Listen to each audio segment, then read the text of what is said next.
I gave a speech and realized I had a problem as I looked down in my notes and I thought, I can't read any of this. What happened? Yeah. So it's my honor to talk to you tonight because I love to talk about Mary Kay. Mary Kay was my mentor and she influenced my life so greatly. I hope that your life is also as blessed by being a part of Mary Kay as mine was. I joined Mary Kay in 1971 when I was 19 years old. I was working my way through college, and that summer I worked for a temporary agency called Kelly Girls, which some of you might remember. And they sent me on a summer job at Mary Kay because the vice president of administration, his secretary had gone out to California. She was no longer with the company, of course. She decided to move to California. And so he was between secretaries and I was to fill the void that until he could hire someone. Well, he couldn't keep me busy. So he kept lending me to Mary Kay and her assistant Irma at the time. And so his secretary's name was Trish Franklin Swift. You might know her. She became a national sales director. Every time I saw her, I would say, thank you. Because if she hadn't left, I wouldn't have come on board. And it was truly a life-changing event for me. When they called me, they said, oh, you're just going to love Mary Kay. It has the most beautiful lobby. Well, now remember, this is in 1971. It did have a beautiful lobby, but nothing compared to the lobby of the Addison building. Those 13 stories. And when I walk into that building in Addison, the thought that goes through my head is, one woman with a dream did this. This is what one woman can accomplish. When I started, a company, they thought they were a big company. They'd grown so much from 1963 to 1971. That's 8 years. In fact, things were beginning to happen at Mary Kay. There were 12,000 beauty consultants around the country. There were 234 sales directors total. The company had just opened its first subsidiary in Australia and its first distribution center in California. That was also the year that the first two national sales directors debuted, Helen McVoy and Daleen White. So let me tell you that Mary Kay at that time, they thought they were a big company in 1971. Well, in 1974, I graduated from college. I had received a scholarship for teaching from my home school system. And so I felt obligated to apply to become a teacher, and which I did. But I have to tell you that I really wanted to stay in Mary Kay. And I don't think there's ever been anyone else but me who prayed they did not get the job. And I did not get the job, and I was so happy. Yes, that's the way I felt too. I was 23 years old when I became a Mary Kay's executive secretary. And when I think back on how young and inexperienced I was, I wonder, what was Mary Kay thinking? She must have had her doubts at some time. But you know, she saw the potential in me, just like she saw the potential in so many of our national sales directors. Did she ever tell you she thought you were going to be a national sales director? Yes, because she knew the potential that was in people. I had the privilege of watching the company grow and of watching Mary Kay become an international celebrity. And people are always asking me, what is the one word that you would use to define Mary Kay? And I would say that word is genuine. Mary Kay was as genuine in 1996 when she had her stroke as she was in 1971 when I first met her. There are two reasons for her humility. First of all, she knew that God had his hands on this company, that he had picked her for a very special mission of helping women. She always gave him the credit for it, And she realized the blessings of to the company came from him. She also knew that one person couldn't have built such a rapidly growing company in such a short period of time.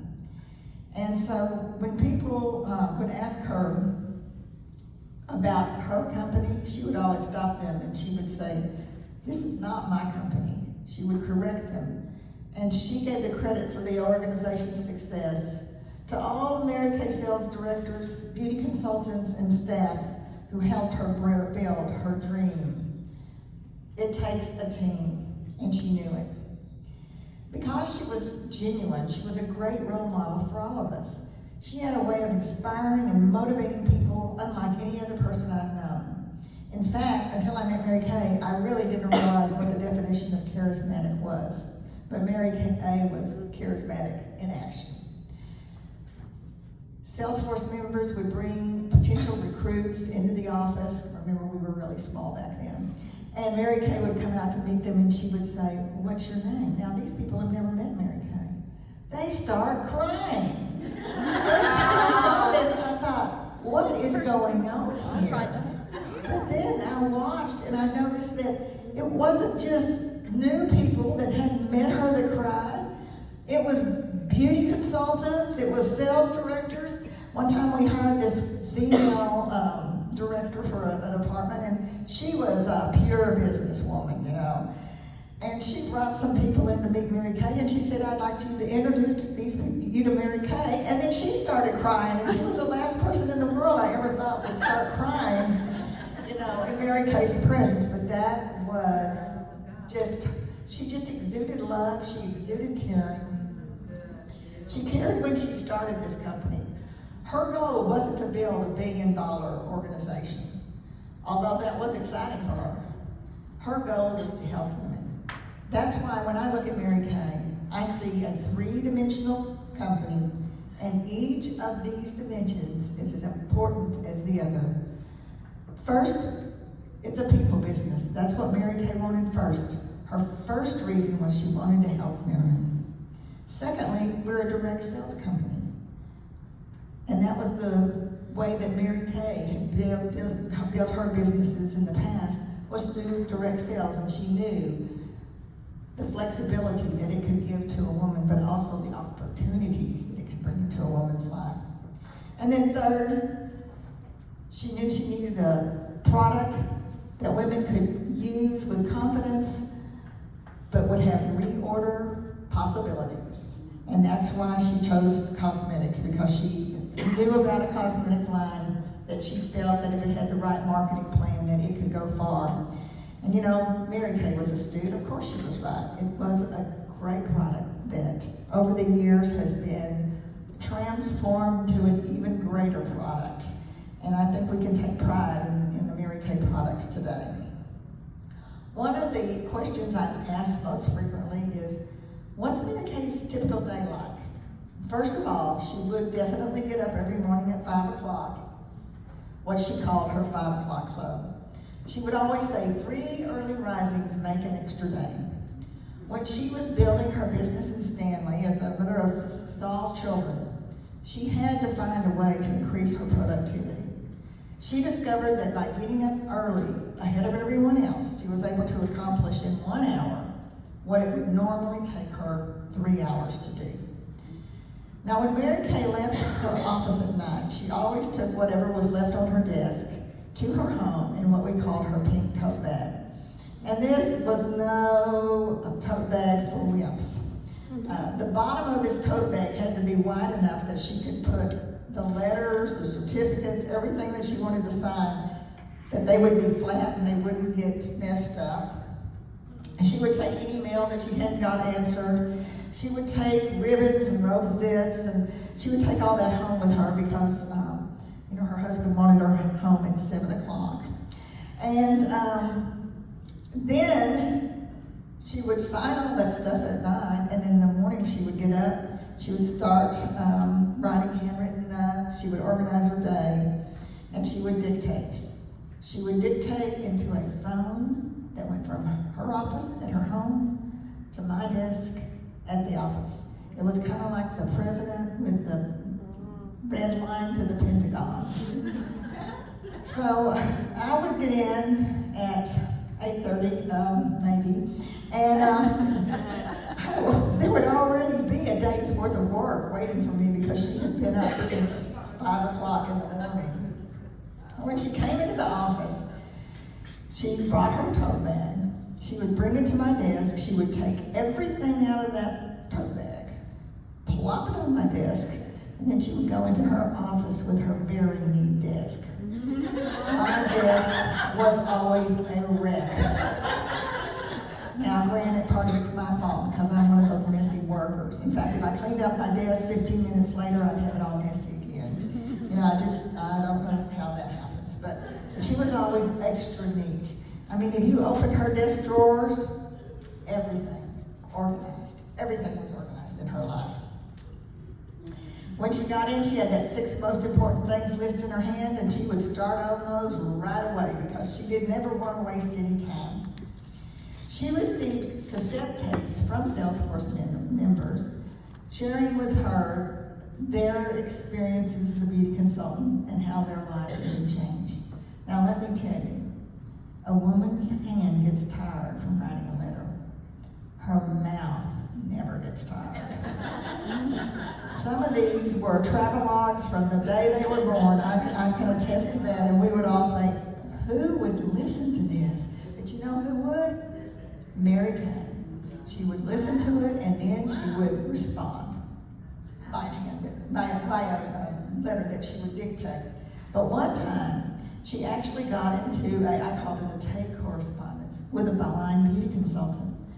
And she would send a reply back to this blind beauty consultant who would write her back, and through Mary Kay's encouragement, she actually became a sales director.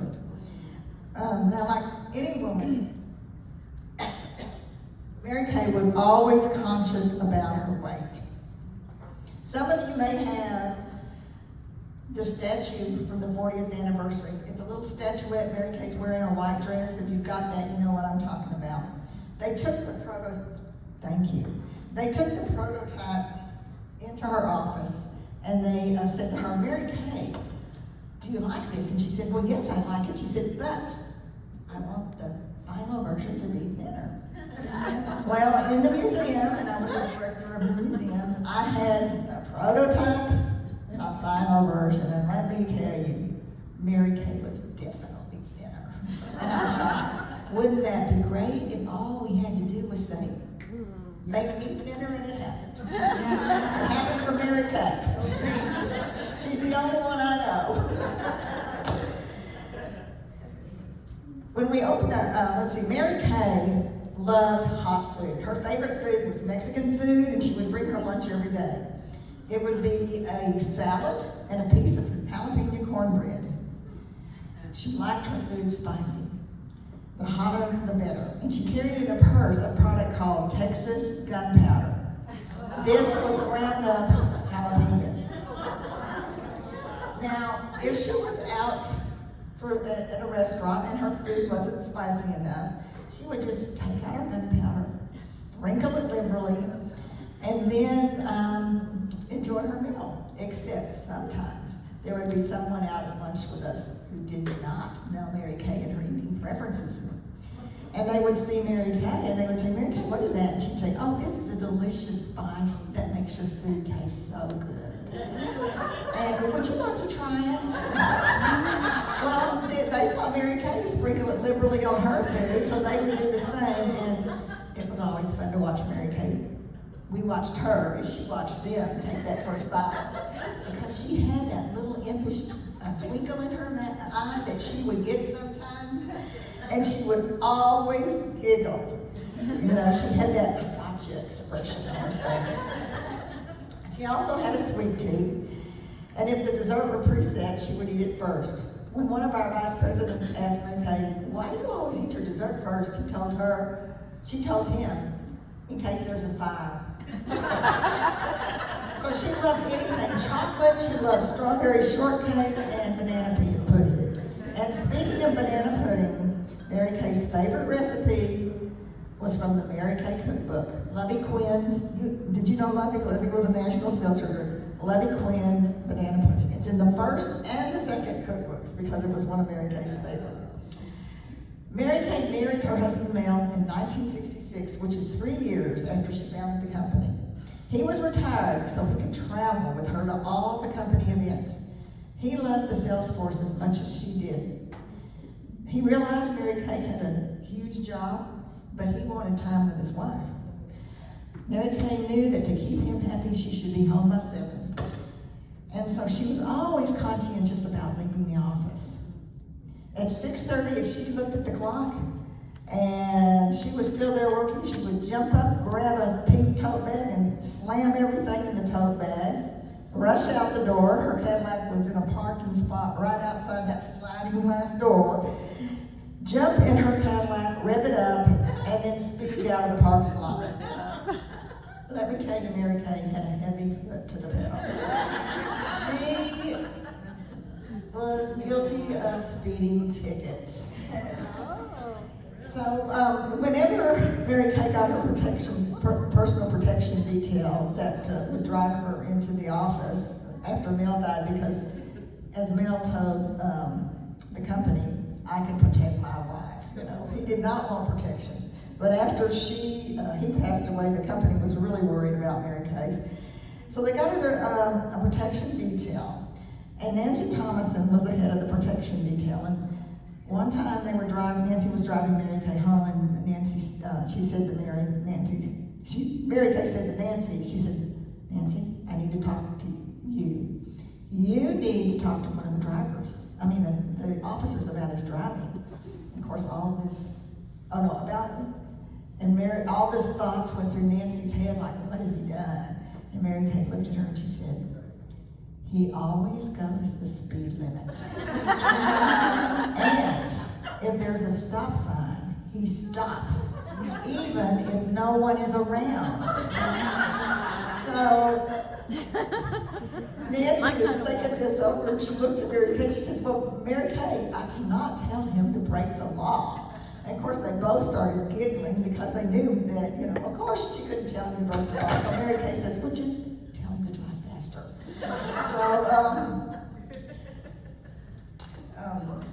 Mel was also famous for what we called the Thursday present. Now, this is going to tell you how smart Mary Kay was. They got married on a Thursday. The next Thursday, Mel brought her a present to celebrate their 1-week anniversary. Mary Kay looked at him and she said, Mel, this is so sweet. Are you going to do this every week? What could he say? And he did. And so sometimes it was just a box of chocolate, but there were several Thursday presents that were truly extraordinary. And one of them was the Diamond Bumblebee. And when she got that, she looked at it and she realized that was certainly a motivational tool. And she said, oh, Mel, everybody's going to want one of these. So she immediately made it a prize. And then the second one was she was interviewed for a book called Only the Best, where they interviewed famous people and asked them what their favorite present was. And hers was a Cebus Madonna bust from her head from Mel, and with an inscription that said, to a living Madonna from a loving and adoring husband. Wouldn't you love getting something like that? If anybody asked me, I'd have to say, well, my first Christmas I got jumper cables. This is no joke. He didn't notice anything, but he did notice I didn't have any jumper cables.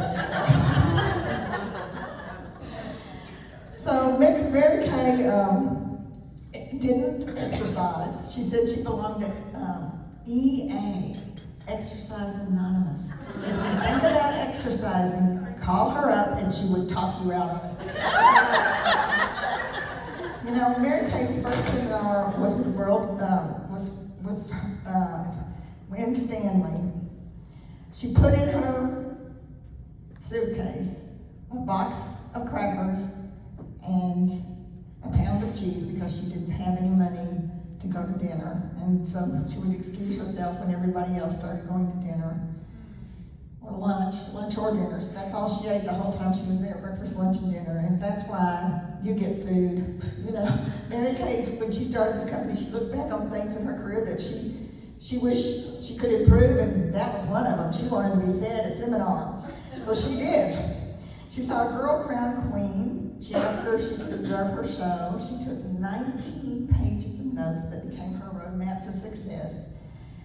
That girl had received an alligator handbag, and Mary Kay really wanted that alligator handbag. But guess what? They didn't give it that year.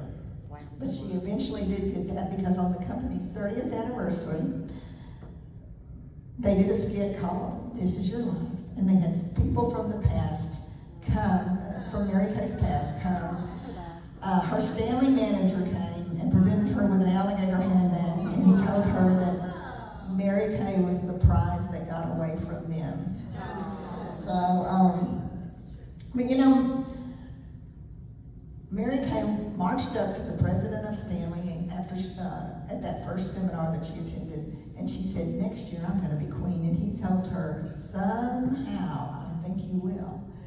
And Mary Kay clung to those words, clung to them for the whole year, because she had told that gentleman she was going to be queen, and he believed in her, and she made it to be the queen. Well, I want to encourage you, when you leave here, you have a goal, and you tell her what your goal is, because she knows your potential, and she knows you can do it.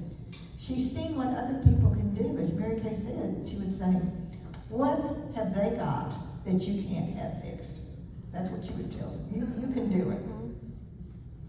The very first Mary Kay seminar was held in 1974, 1 year after the company began. It was held in the warehouse. It was hot. The Jell-O salad melted, of course.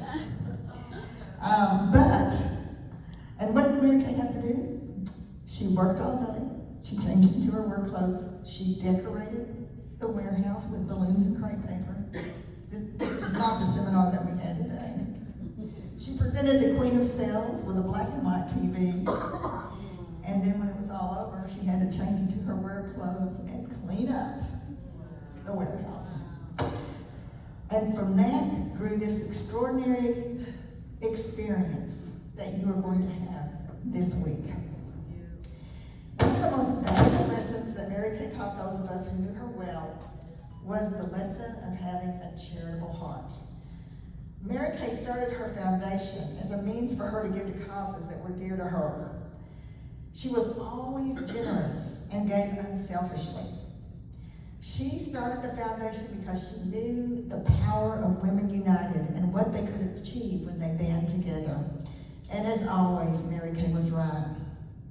Mary Kay wanted to build a company on the golden rule and the principles of giving to others, but she also encouraged responsible giving.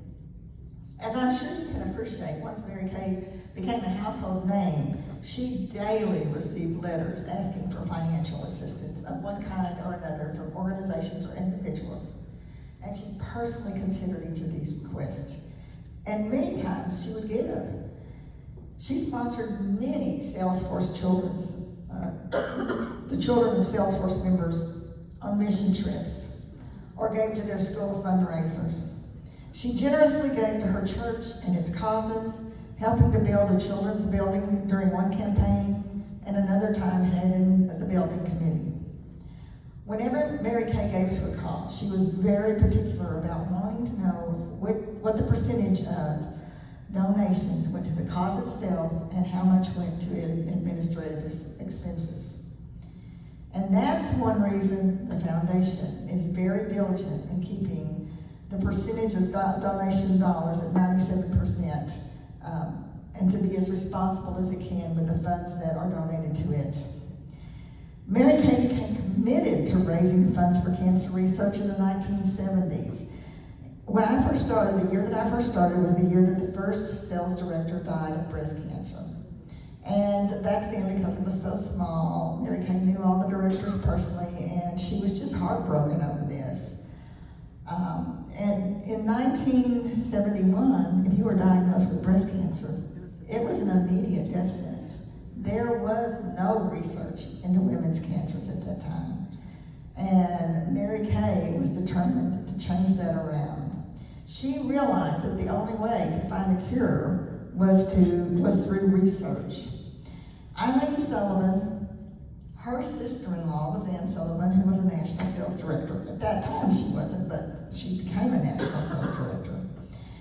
Ann Sullivan had a woman called Kathy Cunningham as a sales director under her.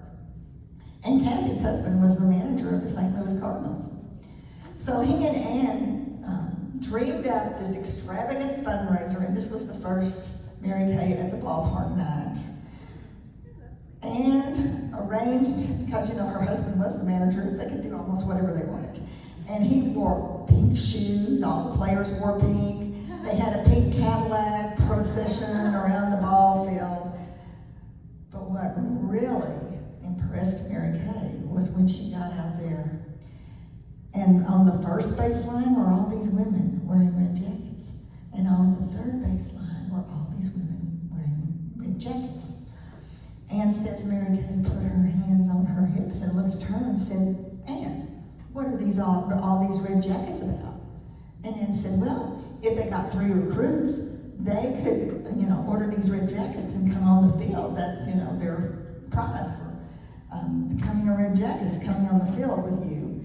And Mary Kay was so excited. She thought that was such a great idea that she was traveling on to other cities. And so wherever she went, she started talking about red jackets and telling everybody, oh, you need to call Kathy Cunningham in St. Louis. She knows everything about it. Kathy Cunningham, the Mary Kay sales director, she knows all about red jackets. Well, Kathy had to call Mary Kay up after a couple of months and said, Mary Kay, I am in the Mary Kay business. I'm not in the red jacket business. I cannot get any work done because all I'm doing is taking calls about red jackets. And the company decided that maybe they should take over the red jacket program. Now, that is why the jackets are red for St. Louis Cardinals. If it had been a Rangers game, they might be blue. So another funny thing about that was Mary Kay was to throw at the first pitch. And when she got there, the manager of the Cardinals asked her, he said, Mary Kay, would you like to practice? And she said, oh yes, sure. And he told his wife later, I knew we were in trouble when she put the mitt on the wrong hand. Needless to say, she did not make it. But her effort was good.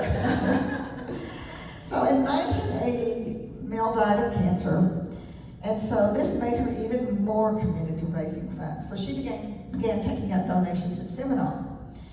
And the first time that we did this, she came to the staff and she said, I'd like to take up a donation for cancer. And they said, well, Mary Kay, how do you suggest we do this? And she said, well, we'll pass the plate.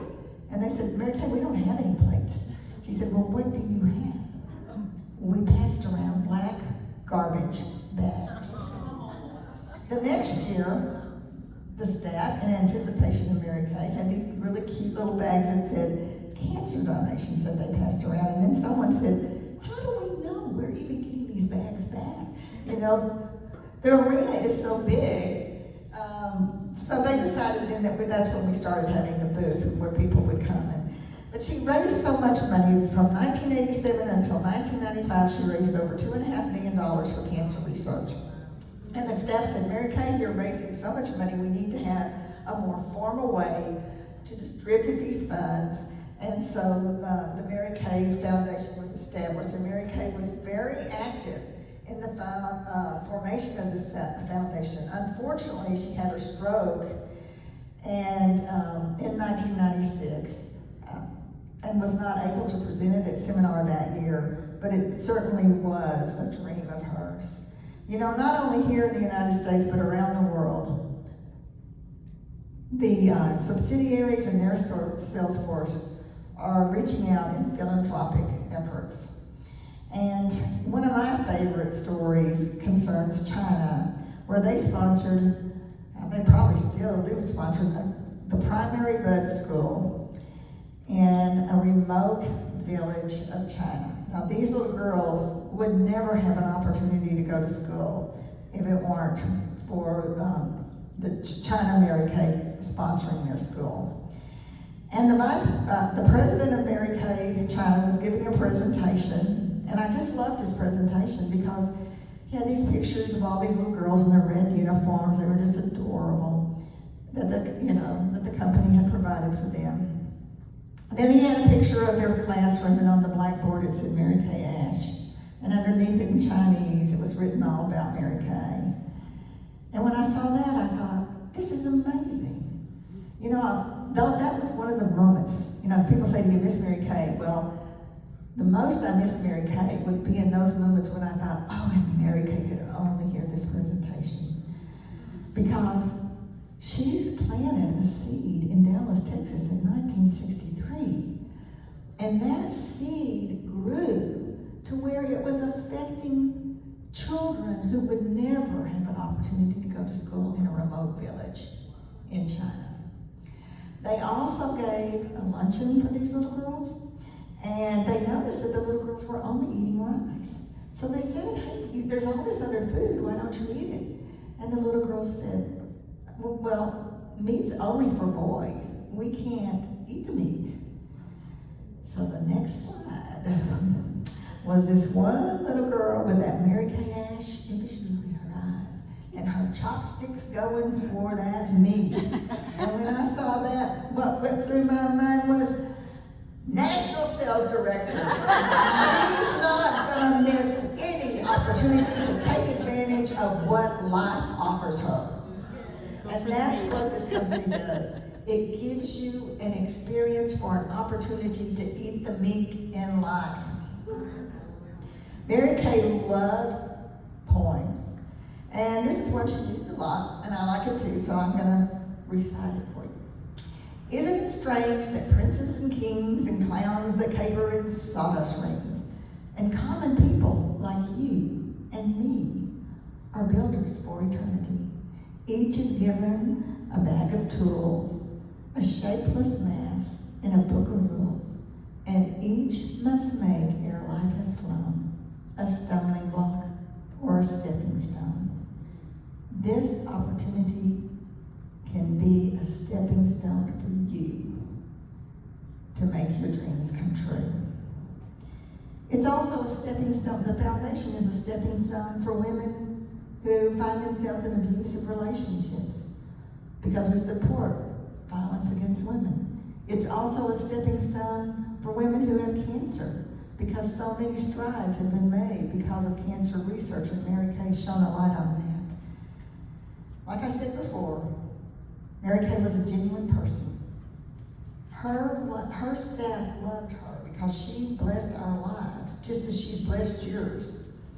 These blessings for me have included personal growth, developing a positive attitude, learning to set goals, having a positive role model in Mary Kay Ash that I could pass on to my children. I don't think my children realized I worked for a corporation.